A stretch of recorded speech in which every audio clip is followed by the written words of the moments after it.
an honorary Spaniard amongst the other four. MKOI looking to burst that energy through and destroy KC. MKOI on blue, KC on red. MKOI are going to get first pick, so it's standard pick and ban for your game one. We're already seeing respect given towards Busio as well, with the bar going to be taken away.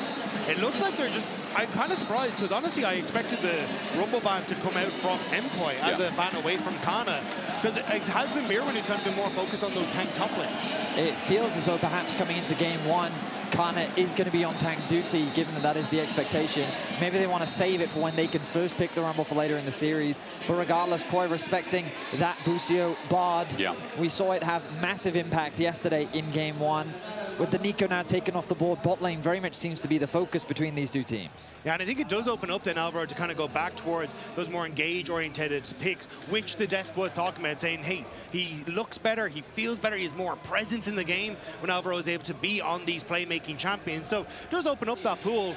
We'll have to see if that is going to be the call, because the Ashe Seraphine also still open, which we have seen risen in priority. And let's also just brush past some of the other lanes that are important. As Renekton gets banned away, maybe we get an early Ambessa flex here, gentlemen. That's in the back of my mind. But I'm also thinking about things like the Azir, safe mid blinds here, but especially for Jojo and kyeahoo, they've been sitting on the whole split. The Varus is still open as well. That's another good one. There's still a good bit that's left open available. The Orianna definitely getting the favorable side of the match, but the Taliyah ban, Supa, it feels like a Varus pick first rotation. Well, remember that KOI versus KC, kyeahoo is the Azir favorite in this side. Like, both mid laners naturally love the Azir, but if KC can have one of those two, they're going to want to grab it. I wonder if KOI will look to take it away, and it looks like that very much is their plan. They're going to put Jojo on the Azir, naturally a very comfortable pick for him, but it's also just doubly a denial away from kyeahoo, taking away one of his biggest comforts in the mid lane. One of the things we've seen with KC, though, is when they're able to get their hands on the Varus, they're very happy to go for these Jace-Varus kind of poke matchups and see if they're able to just take over from the early stages and lend that in towards those more aggressive poke options at the objectives. Varus is going to be taken, but at least from the hovers there, it doesn't look like they're going for the poke pick at all. No, instead they're thinking about the jungle, but they go back, Dagda, they make you second guess. Varus gets locked in here, but the question is, matching mid now, early jungle, they seem to be thinking about it for Yike. What's your call? So that's what I mean. They have played that Jace jungle, but may not be the option here. Could end up just going back towards something that's a little bit more comfortable in that jungle rotation. Xin is something we've seen a bunch of times from Yike. And then I think you can just take that Orianna on that third rotation. But there is that callback to the Ambessa that you were talking about earlier. Is it going to be the, I was going to say, I would be very surprised to see the Anivia locked in. Pantheon is going to be that early game bridge that KC is looking to provide. Yike, we know he's had a stellar performance pretty much for the entirety of LEC Versus. The Analyst desk talked extensively about that jungle matchup, and both junglers do favor this Pantheon. We'll see how much of an in-game impact Yike can have, because right now, KOI definitely leaning more towards the scaling. Things like Ezreal are things we need to take into consideration, and when you've got a low mobility champion like Varus, Jarvan is a very effective champ, and there's that Ambessa that you predicted earlier, Steph. And also a lot of the options that are good into the Azir, like that Orianna, struggle against the Jarvan. So the setup here, if you go for the Orianna, is already to play heavily around that mid lane with Elyoya, with Jojopyun. And Jojopyun is someone that I've kind of put into that same level as Caps, where they can play well into this Azir matchup, even if you go for the Orianna on the opposite side. The Victor would be a bit of a pivot, though. I do quite like Victor as a response to Azir. It was an old school answer just because of its long range poke that can out DPS him. But it seems they're committed to the Orianna. They want the wombo combo. But honestly, nice read from KOI. When I think back to last year and when KOI did win Spring, preparation was the thing that we gave them so much credit to. They wanted the first pick, they deny the Azir away, they get good follow-up dive with both the Jarvan and the Ambessa, and by leaving the Varus open, they know that with the Jarvan, they have a good matchup into both Varus and Orianna. Now the responsibility falls on Elyoya to punish these two carries.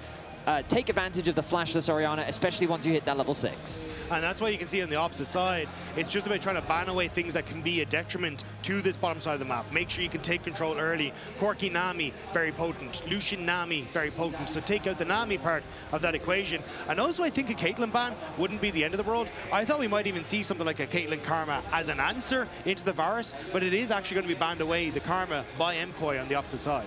Well, I mean, I'm seeing these respect bans go out, as you say. Kai'Sa also going to get taken out, so part of the dive potential And I feel like when you see Ambessa Jarvan, there's a lot of lineup already. There's a lot of ability to follow up with something like a Kai'Sa.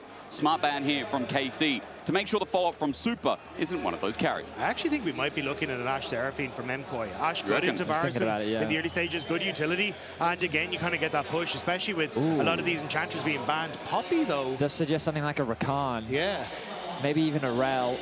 It depends on how much more engaged they feel like they need. When you've got Jarvan and Ambessa, you've already got fantastic backline. Maybe it's also as well just to give a bit more comfort in the lane. Not a direct counter for Myrwn, but not the most favorable matchup with Poppy's doing okay. They could also be trying as a deterrent to Alistar as well. Oh, that's another good pick. I actually, mean, yeah. so what do you think? There is the Ezreal hover. Okay. Oh, so we're getting Varus top. So I mean, first of all, Myrwn is no stranger to Varus. Yeah, I was like, that's on the wrong side. But for anyone that watched the LCS last night, Dokler even brought this out into the top lane as well. I mean, yeah, the Hexplate build that we've seen on Varus provides with a decent amount of defenses, I suppose. But obviously, like, you've still got now a Varus top lane against an Ambessa, which is, once you hit that level 6, like, that's a scary place to be. Yeah. I mean, again, for that Ambessa, how do you get through the lane? We can talk about that in a second. For now, the Sivir gets locked in, a speed-up mechanic, a scaling AD carry for MKOI. It does open up Alistar for Busio on that bottom side, which, because I'm kind of looking at this composition, Varus has Chains of Corruption. Yes, you can kind of play engage with Pantheon, but I think the Alistar is such a strong pairing, especially into the Sivir. So do you think pairing with the Sivir, right? You want to see MKOI take it away here, Dagda, or do you think it's going to be left? Yeah, I was going to say, I think you try and go for something else, but Alistar is actually decent into Rakan as well, so at least in the early stages, you can kind of headbutt him away. Yeah. So I think Busio, you just take the Alistar, and it's by far one of his best champions, and something that we've been praising him non-stop all split long for this. Most played over the whole split as well, by the way. I saw that cheeky Vayne hover, and I do wonder if that was a Dokler shout-out, because he also played Vayne top yesterday. Yeah. I mean, Busio does always over the Vayne, though, so unless that bromance has lasted, that's across oceans. Absolutely. But yeah, the Alistar pick, I think, can provide both good peel and a follow-up engage alongside the Pantheon. The question for me is, has KC overcooked? Because when you look at KOI's draft, I mean, it's very straightforward. They've got a lot of poke available to them, largely from the Azir, but Sivir, pretty decent herself. The engage tools that they have are just phenomenal. Sivir ultimate into the Jarvan engage, follow up with the Rakan, Ambessa can easily follow up on any target. Like, it's a front to back with a lot of options that has early game plays. Exactly. Whereas for KC, I mean, a lot of low mobility, they have a lot of burst damage, double AD carry into Jarvan Ambessa. I definitely have my concerns. Yeah, I agree. I think you look at what has been brought to the table by MKOI, and it's, hey, we have not only the ability to dive, but dive from multiple different angles, which is the exact opposite of what KC wants. They want you to be in front, they want to poke, they want to make sure they can slow you down with all these engage tools and making sure you have to, like, go over the Orianna ball to try and bypass them. But with this style of composition, it's so easy to just fling yourself from different angles of attack and try and get on towards that back line. Yeah, the poke from KC is going to be something I keep my eyes on, but I mean, Hysterics, we're getting into the game, and I mean, it's an exciting one. It's a best of 5. I'm already, as we get into game, seeing pings about a potential invade. Pings to try and at least get some wards down, but we'll have to see, because I am so ready to get into game. I am as well. You don't get this every day. A treat of MKOI versus KC in a best of 5. This will be a banger. And I don't think I'm wrong for saying that. I don't think anyone is as well. Never before has KC beaten MKOI in a best of 5 in the LEC. Let's see if they can do it here today in the home arena of the Spaniards. What a drawback that would be for the fans, expecting to see MKOI go up against G2 tomorrow. But 6th seed versus 1st. And Dagda, unfortunately, that invade never happened. That's an electrocute on Ambessa, as opposed to something like the Conqueror that we normally see. I mean, makes sense, right? All you want to do is close the distance, get as much damage, I want to one-shot these carries. Okay, Myrwn. Okay, let's see how this one goes. I mean, we got to talk about the rivalry a little bit.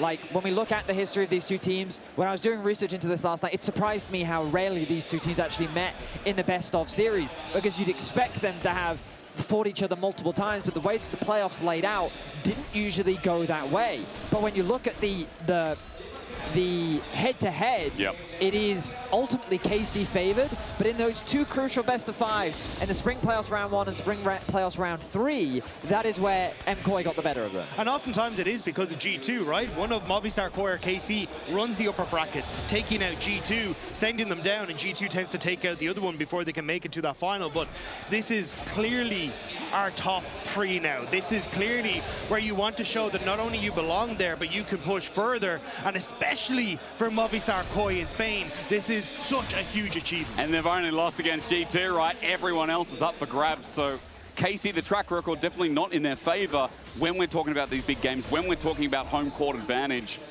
We're so lucky to be here in Barcelona as well, as MKOI starting lanes going okay everywhere but top, as you'd expect. Vedius already told you a little bit about the LEC and introduced you to that, but I'm curious again how these ganks start playing out. You guys were talking heavily in the draft about this Jarvan, how it interacts with these lanes that are immobile. So you really want to try and find some decent timings here for Elyoya to shift into that top side, but that's why I like the pathing from Yike.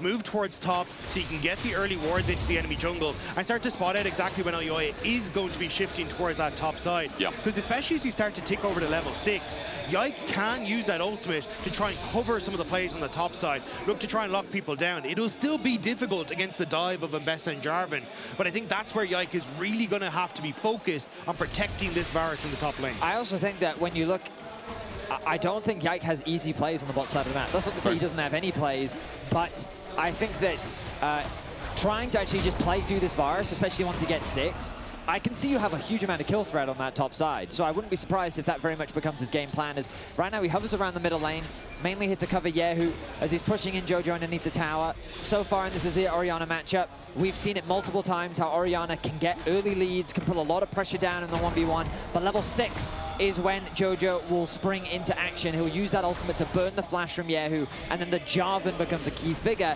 in trying to really bully this Orianna out of the early game. Very early reset there from Supa to try and pick up the call in the matchup. You want to be able to try and pick that up because Caliste wants to reset and get the tier as early as possible. So the fact that you kind of get to hold on and keep this wave out from underneath the tower for Alvaro means you kind of just get that nice pull and start to snowball a little bit. Close call in the mid lane in the meanwhile. Jojo got lethal tempo up, but Elyoya showed kyeahoo stopped the play there. So both mid lane is quite low, but mana bar's also burning. Yeah, he's going to step up, command attack, and with a bit of bone plating, damage is mitigated. Jojo gets some good autos off again. This is getting close. Elyoya mainly there just to help push out the wave. Yeah, who's going to catch this, so he'll reset a little bit later. Canna building up a healthy lead on the top side of the Rift. What's important to remember about Ambessa, very long cooldowns early on, which means that she can't do much to trade back against the Varus. This will change once you start, especially when she gets the Eclipse. Varus needs to be very scared about how that lane plays out, because then a lot of kill pressure becomes available for Myrwn. And that's why I thought we'd actually see the early ward placed by Yike onto the top side after the first clear, so we can spot out, okay, Jarvan is top, Canna play a little bit safer. But instead, they've just been happy to continuously let Canna push in. Now he's about to tick over to level 6. And I imagine we'll start to see kind of the real fights around that early scuttle crab, because if Yike can delay that 6 from Elyoya, does help out, but action mid. Elyoya is going to face check this though, so Jojo has a helping hand. Junglers fight it out while Busio hovers off on the side. kyeahoo again getting chunked a little bit, but it's reciprocated as Elyoya has to run back this, and the flash Busio!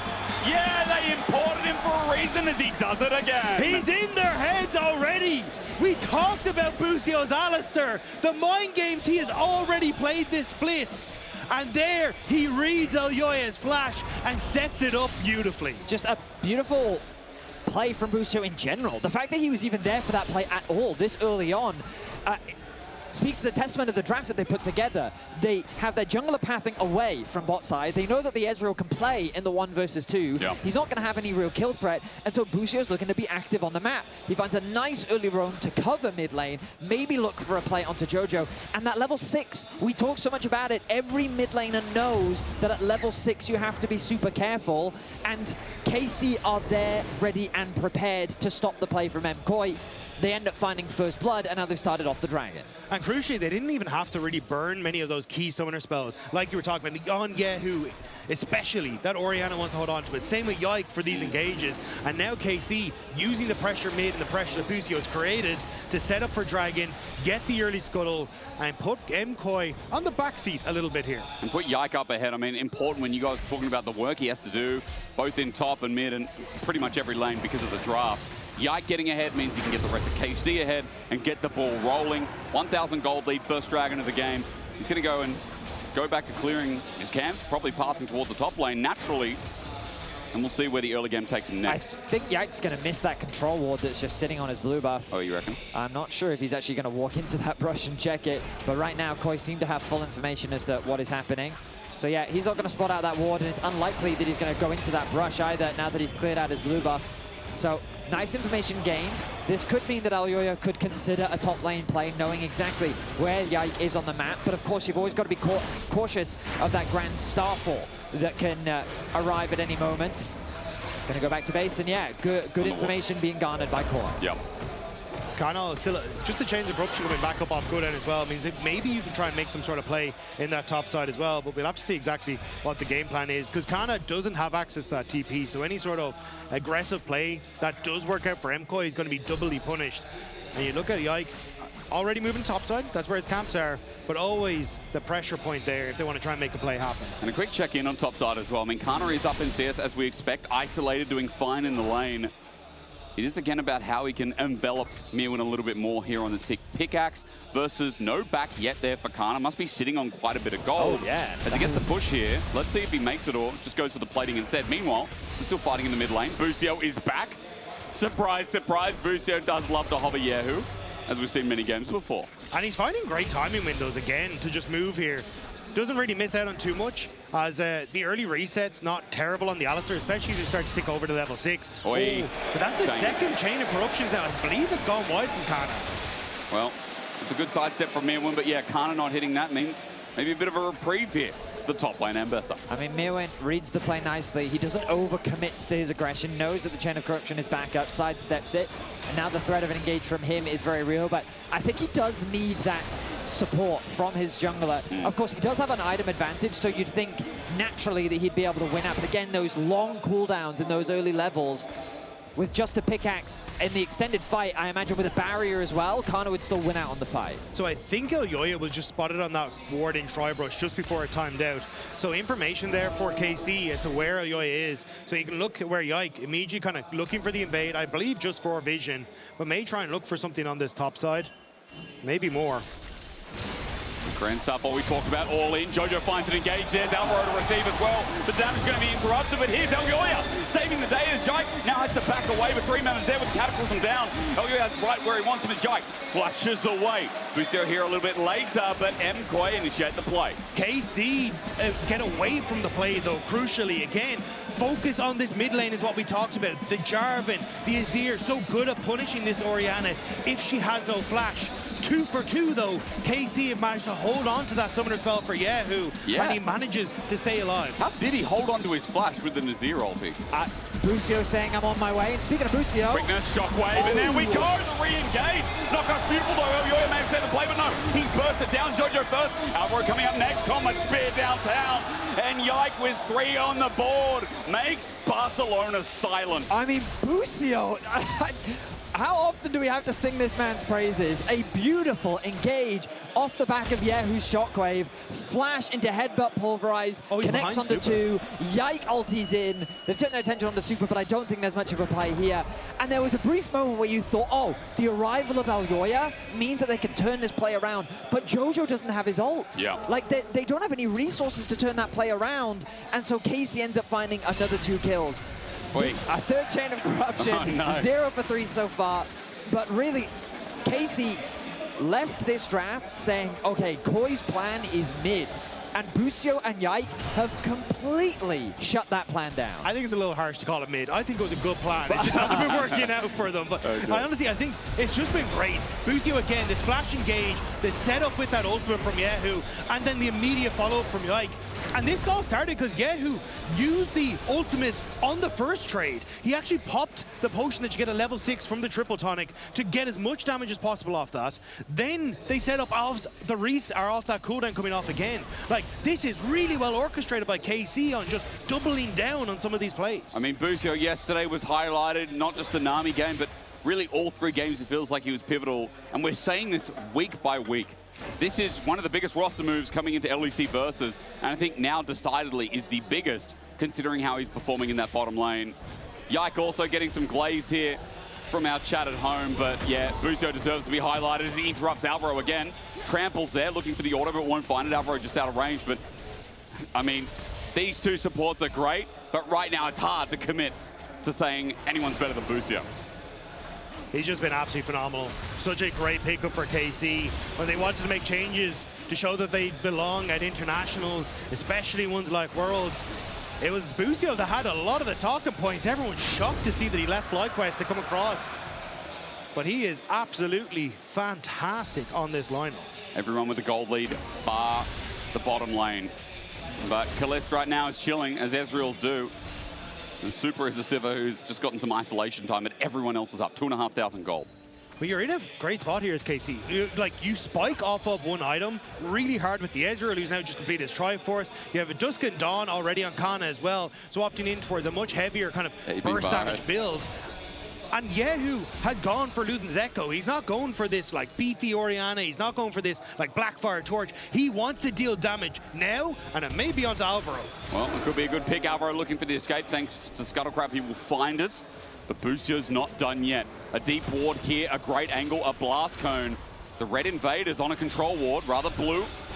The control ward is going to give information over to KC. It's a 2v2, but Busio's got the angle again. Blue going to be interrupted. Elyoya getting stunned, but it's a collapse. MKOI might find an angle. Cataclysm good. Double knock up. Jojo from a side as well. Yike has gone too deep, put the shield up, but Jojo sends him into the waiting arm. A shutdown, a kill for MKOI. The crowd's starting to warm up in an already hot arena as Caliste looks for a little bit more. MKOI now in 2 versus 3. The flash away. Supa has to get out of there. Caliste is hitting bars though, and the spell shield up. Supa survives. But in the end, it is MKOI, and it still might just be. Myrwn's angle, deadly as ever. A public execution, ready in the face of Barcelona. But KC are too far, and the play ends there. A very heavy commitment from KC to contest that blue buff, and KOI, they aptly punish it. They clearly had the numbers advantage. Jojo creates a nice collapse. kyeahoo is way too far away to get the shockwave down in time. And just look at the positioning on the minimap. You'll see that Ezreal is too far away, kyeahoo is too far away, and Alvaro and Elyoya's engage is quick and lethal. The shockwave only connects onto Elyoya. He's able to flash away to safety. Azir gets a shutdown, and this is very valuable for Jojo to bring him back into the game. Yike had no flash from the last kerfuffle, so he doesn't end up getting out.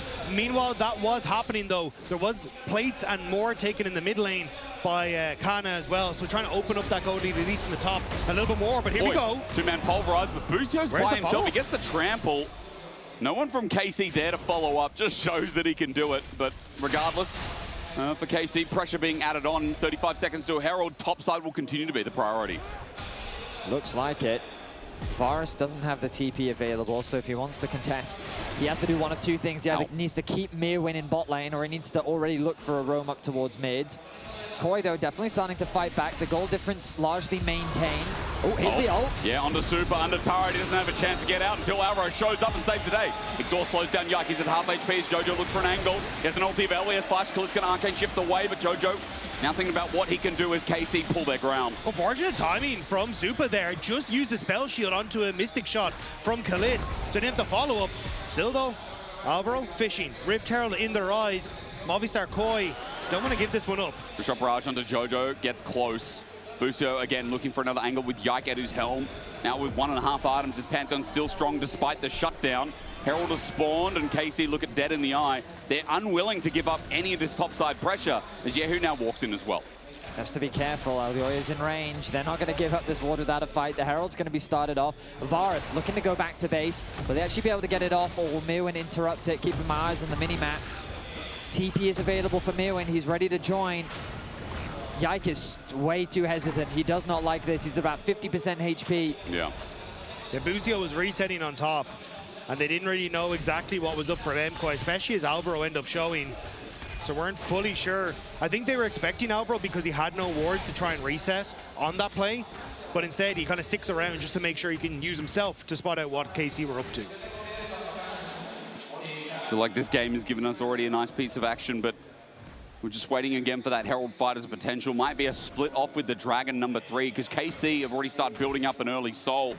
If they get 3 Dragons at this 17-minute mark, what an early start to game 1 it would be. Well, I mean, I think that KC's early game plan, they have 2 winning lanes in mid and top, and bot as a neutralizer, and the Ezreal just sits there, farms, plays safe against the Sivir. KOI, though, have drafted very much for the comp as Myrwn walked into a trap. Busio took the long way around. He's got trample up, and again, who needs a shockwave, but he's not going to pull the trigger. Myrwn and a half HP, and that might open up the possibility of doing the Herald again. Exactly that. They don't need to overcommit, especially with the possibility of a Dragon or a Herald on the horizon. They are threatening the dive with Busio coming in from behind the tower. Orianna range, all it needs to be. Busio on the turret. There's the shockwave now for the full committal. Public execution to get on out. Drake count step from Myrwn is good, and dissonance doesn't connect.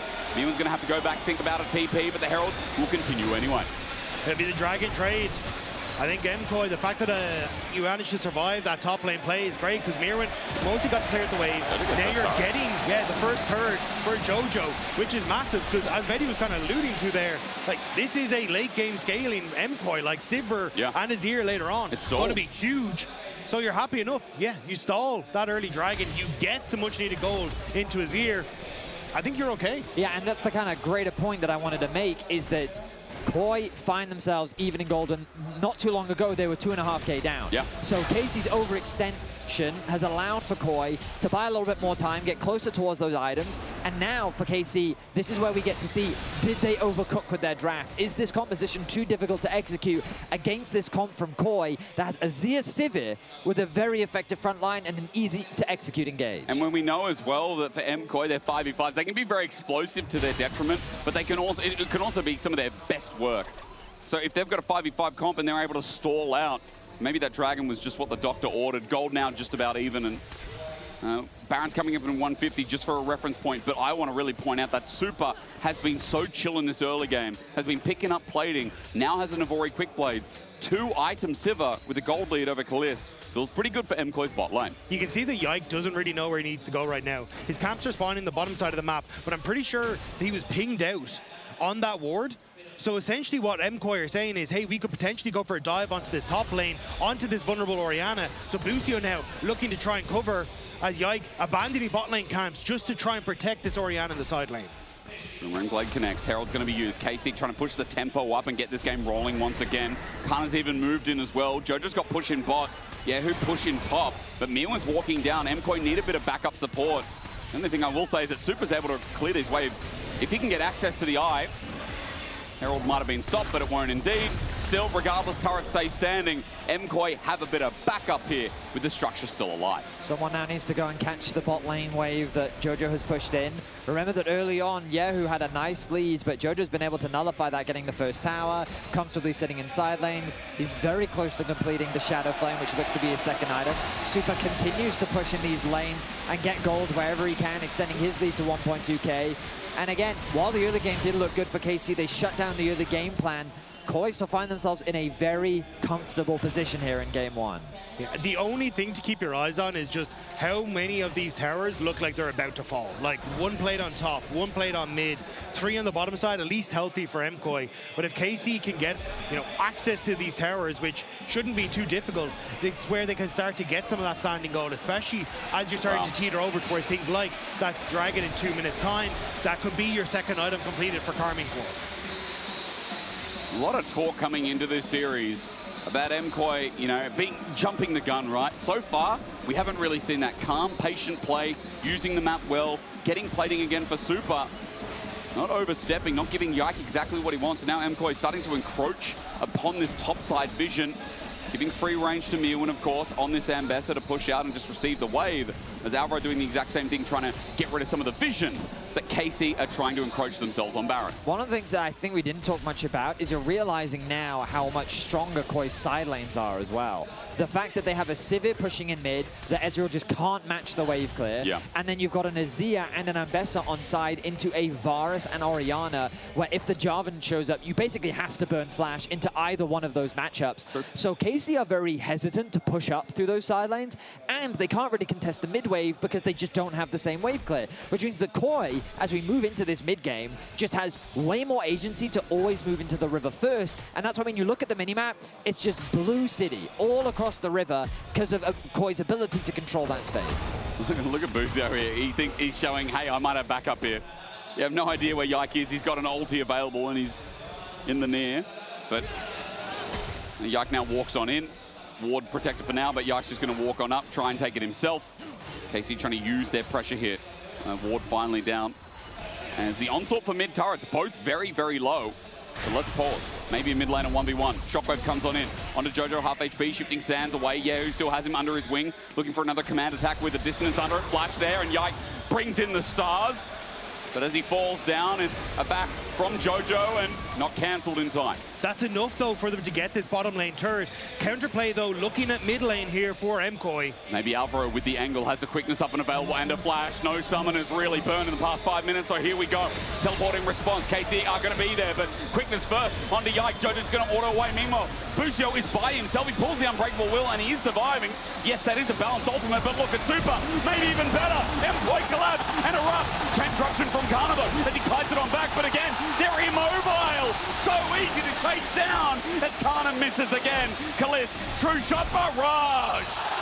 It's flashed, and MKOI are looking flashy with that play. MKOI knew that KC committed one too many resources. The moment that Kyeahoo uses that shockwave, that is the go button. Jojo goes back to base, he TPs back into the fight, and then they put their composition into action. They test KC in the 5 versus 5, and they come out on top. And you can see the idea, try and find that pick onto Jojo with the shockwave and hope that's enough. But MKOI move into mid, cut access for Supa down into this bottom side of the map. Sorry, for Caliste down to this bottom side of the map. Supa has access with that Sivir ult to get here. So MKOI just outnumber them. And parts the waves here from Myrwn, but it's still what they need. Flash is burned, Alvaro clips the Alistar with his knock-up, and it's kills for MKOI. Finally, they're starting to feel it here in Barcelona. They're a little bit worried by the early game. We're sitting in the library for a bit, but now finally opening things up. There's an increased crowd today. See the MKOI gold lead, double dragon after the replay as well. That dragon stacking for KC truly out the window. Alvaro engage. Yike is there to help. And quickly, Busio just uses the summoner to refresh. I mean, if you're a KOI fan, you just need to look at the bottom of your screen and turn your attention to Supa. That is an Infinity Edge, Essence Reaver, Navori Sivir that is just primed and ready to fight. This is a scary Sivir that has reached that hyper carry point that now if KC don't have a way of shutting down, which with this composition they really don't, I mean, the chatter immediately supporting my point. A problem, already a problem, not gonna be. Infinity Edge, and I think more than truly, Supa has the game by the wings, and even Jojo, right? Not just because of the gold lead, but we've seen his impact in fights. We've seen what he's doing. He's able to sit back. We set up this draft front to back. KC are immobile. To get to the Azir, they got to use a lot. They got to commit a lot, and to their detriment usually. Well, I think MKOI basically want KC to commit a lot of these summoner spells right now. They're fishing for plays, because if you can burn like the summoner spells on Canna, the summoner spells on Kyeahoo, who's already down, look for picks. That becomes easier than a dragon in 3 minutes and a potential Baron force. And Yike. Cataclysm down onto Yike, looking for the red buff steal, the knockup there. Alvaro finding the follow-up, even with the quickness zone and one-man shockwave. Hang on a minute, KC might have an angle, but public execution in the back. Myrwn is keeping 2 people busy while the rest of MKOI are looking for their escape. A stun up though quickly from Yike as Myrwn keeps him at bay. Yes, that's great, but MKOI now need to get on out. It's a wall out. Jojo had to pop his ulti onto Busio. It's Caliste down for the chase up. Jojo needs to run away. Shifting sands up on when. Arcane shift forward. Caliste not landing any more Mystic shots as Elyoya gets out as well, but KC is still chasing. Canna now behind as well. Everything up and available. This is KC's moment here in Barcelona. And with Alvaro going down as well, you make that 2. Caliste at range. Has Jojo under his belt? I don't know. There's a sun turret there. Jojo feeling safe behind it, but KC out backing off. MKOI managing to step away from that one, but KC finding the picks that they need with that overextension. I mean, yeah, KOI, they have this habit of when they're in winning positions, they just overstep their boundaries. And I do not think contesting this red is a bad play at all. This should be their red buff. They're trying to get a flash out from Yike. I think they know they have the numbers advantage. This is fine, but it's Myrwn.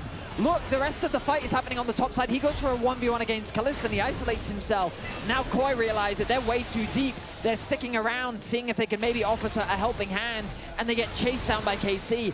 Another kill could have been a Baron for KC. KOI need to be so careful with the lead that they have because it is a fragile one. As we come back to live, KC in the top side of the jungle. Comet Spear comes through, or rather, a Grand Star fall. Yike looking for a chase, but KC, while burning Yike's ulti, have just come in to try and secure more vision around the Baron in the end. It's given a lot of control to Myrwn on this bottom side. The second someone appears down there, I feel like you end up just trying to burn that TP and make plays because you have that advantage for Myrwn. Canna gonna answer. But honestly, I think you just try and make some sort of play around Baron, knowing that Canna has no TP for a little bit. The arm guard now picked up for Canna gives him way more survivability. Yeah. Level 16 on the Varus. I've noticed Elyoya also 2 levels up on Yike. A few more camps. Maybe this camp. Yeah, this camp will give him the level 14 still. A level down, but still has that gold lead because of all those early kills. Looks like he's working towards the GA next. Elyoya in a similar position, and these GAs have become a staple for junglers as a third item that just adds. Well, they elongate a fight, basically. And for champions like Azir and Sivir, the longer the fight goes, the better it is for them. Yep. So KOI continuing to scale up, but continuing to become scarier. And the thing about this KC composition is I struggle to see really how they win. They need to find a pick, they need to find good poke, or they need to find a good fight, because it just feels like KOI's comp is only going to continue to scale, and their ability to start fights just seems much easier to execute. I feel like starting an angle low, or finding that angle rather, for Busio, not a problem. With the confidence a lot of people have in him, as Myrwn gets top turret, Busio needs to find that miracle engage. 1 second till the dragon, it's now up.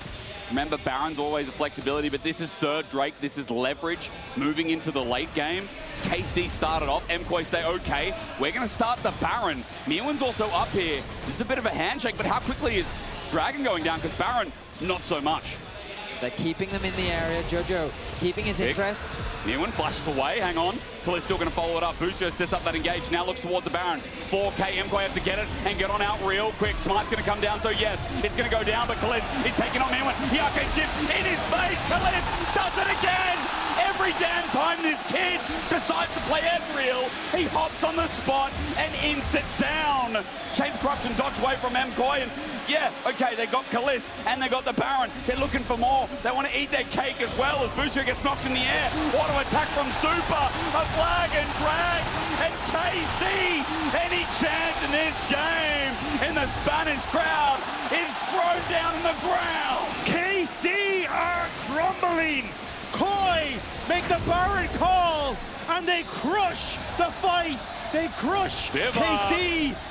And that may have just sealed the deal for game number 1. I mean, fantastic decision by KOI, knowing that Jarvan and Sivir as a duo can melt through that Baron. Like the timing on the Grand Starfall as well, it just wasn't off cooldown. There was no way for Yike to respond. And then the mis-execution from Caliste. If he had stayed alive, there's a world where KC had a play. But he went too deep, he got punished, and KOI came out swinging. Yeah, I mean, you can see it on the top side here. He ends up going for it. A ton of damage on the Myrwn. Doesn't account for the W, but it's this Q that goes wide that decides it. Not hitting it means that Myrwn survives. He doesn't get the damage. The follow-up was phenomenal from MKOI, but after, they just outplay KC. Yeah, who committed the shockwave onto Supa as well. He flashes away from it, and now what tools do they have left? Canna misses his ulti. KC's trying to get a pick on the Supa, but he reads the play, and just like sharks, they surround, they catch their prey. and KOI find themselves tearing KC apart here in game one. The difference in the 5v5s, KC get picked apart before there's even a chance of 5 on the same screen in that said play. And now 7,500 gold just about. The Dragon's given over, but the Baron with the lead. The Baron, as you can see, Red Bull Baron power play, top left of your screen, is almost 6,000 gold in the making here.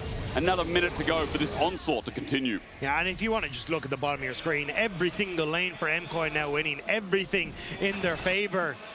And you still struggle as KC to match this 1-3-1, and MKOI know it. They're happy to just continue to push. But Change Corruption, they found a pick. Busio's going to fall off on this. Grand Starfall comes in and the stun up. No movement allowed for Myrwn. An opportunity for KC to slow the game down and at least stop the onslaught, even though MKOI get bot turret. I mean, I was just thinking to myself how Canna's done really well in lane, but has largely been invisible throughout this game. And then he's finally able to find a play that stalls the game a little bit longer. He had to flush for that, though. Yeah, he did have to commit a lot. Even though he has Zhonya's. Dragon is 2 minutes away. A soul secure, and if KC can get to Elder, then there's a world. But KOI, I don't think, need to allow that to happen. They've done a good job with this Baron. They've gained a lot of gold. They've gained a lot of map control. They're continuing to steal camps away from Yike. They are looking convincing here in game one. The early game, while their plan didn't quite come together, they trusted in the composition. The composition has come through for them. And one of the players that we've kept our eyes on is Supa. When they had that lead against G2 in game one, he made that massive mistake. He gave away his life and he threw away the game. But this game, perfection. 3-0-3 scoreline. He's been farming beautifully in the side lanes. He's been picking up plates everywhere. He's been dealing damage in the team fights. This is the type of performance the KOI fans want to see from the superstar himself. And if you're a KC fan, it feels like all eyes are on kyeahoo. If you can finish this third item, and maybe there's one big shockwave, that could be the thing that changes the game. But it is going to be tough. You've got the GA on Elyoya, you have the Zhonyas on Jojo. You're going to have multiple members diving your back line. It is an uphill battle, to say the least, for Karmine Corp. Uphill battle that they started on the descent nice and early. I think yesterday the comparison was, it's not a mountain anymore, it's the peak of mountains. It feels like it's getting towards Everest level with the scaling, with the front to back. That's already been seen with MKOI showing us exactly what their comp was drafted for. 40 seconds till the next Dragon. Crowd noise is cool when there is a crowd, and you're going to hear them again. As a stunned up Canna kept in place, but it's the Varus who lost his flash before punish. Indeed, Busio with the re-engage, Yike coming in, he's got a GA, but the shockwave finds 3. A moment there, but is it too late with Canna down on the ground? Elyoya's got a GA as well, he can jump on in, takes Busio down with him as well. After the GA, Yike is kept in place, and Elyoya will survive. That's the difference between junglers here as MKOI keep 5 alive. MKOI playing with confidence, knowing there is no one on KC who can punish them. It is Jojo who finds Canna and gives MKOI the Dragon. Another clean engage from KOI. 8.8k gold the leads. They wanted to deliver for their fans today, and they're doing just that. Jojo, I mean, what's there to say? A beautiful combo. The arm guard buys a bit of time. Alvaro zoning the support from coming in to protect him. Caliste with a nice ulti. Supa, it looks like he's overstepped, but kyeahoo not quite in range. He spell shields the shockwave, gets away to safety. And then the team fight at this point, there's little that KC can do to turn it around. But there's no faker level damage in that shockwave. There's just not enough at this point, and MKOI walk away pretty much unscathed outside of the GA. Dragon number 3 was picked up, extra cloud stats, extra gold you're alluding to before, Vedi. Supa now, by the way, with the GA himself, he's almost towards the 7th item with the Doran's Blade holding the slot. Arcane shift forward. Caliste, public execution miss, but Caliste, as he flashes away, did it again. Stop pressing E. I think we need to take it off the button here for MKOI. 3, gonna turn into 4, gonna turn into all 5.